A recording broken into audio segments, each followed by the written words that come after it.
Howdy guys, Jimmy Song here. In this video, I'm going to talk about a book that I recently read, Atomic Habits. Absolutely fantastic book. The guy, like sort of breaks down habits in a really well done way, and that's what I want to talk about. So first of all, my first impressions of the book are it's very useful, very practical.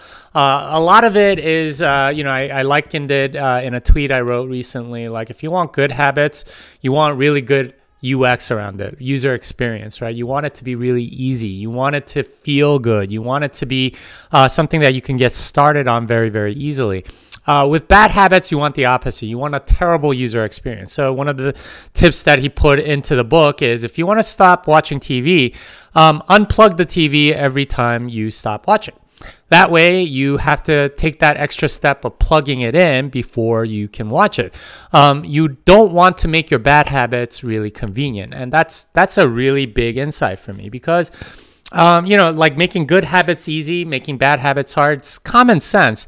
But doing little things practically, like if you want to work out more consistently, like lay out your clothes in the morning, right? And have like a little ritual around getting dressed for that, so that you have that momentum going into that habit. And his suggestion is, right, make the first 90 seconds super easy. It should take almost no mental effort. And this changes the switching costs, or what you would call initiation costs of doing some new activity. And that's a very clever way to get yourself into doing something, because you only have so much willpower. Your willpower is actually very limited, and you don't want to waste it if possible. And if it's an easy activity, or if it's perceived by your brain to be an easy activity, that helps tremendously.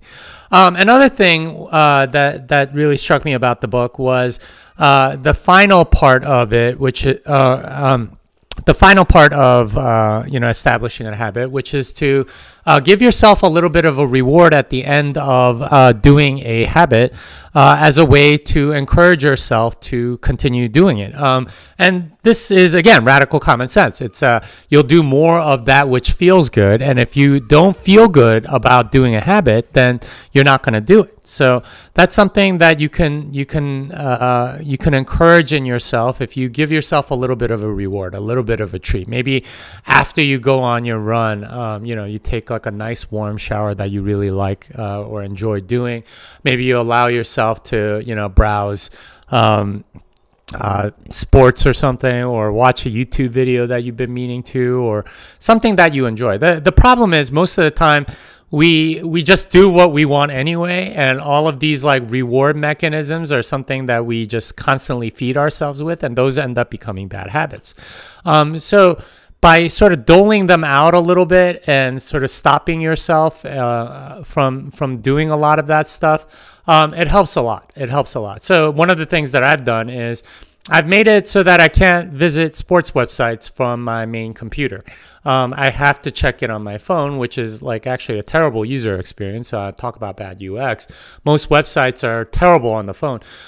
So by doing that, I can't really sit there and just like read for 30 minutes. It's like, okay, check a couple scores, maybe watch a highlight or something like that. Again, I don't watch live sports anymore, but I am trying to cut it out, right? Like, I'm trying to take away a lot of that, and it's been a process over the past year and a half.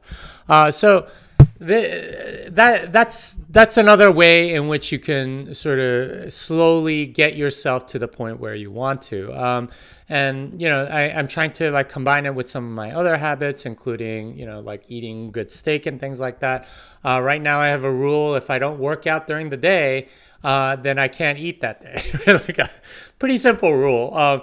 If I don't work out, I don't get to eat. And that's the pleasure of eating something good, like a steak or something like that, is combined with the pleasure of, working out and like making my body feel good and things like that. So really practical stuff. I would highly encourage you to read it. I'm not getting paid, or I'm not, or anything like that.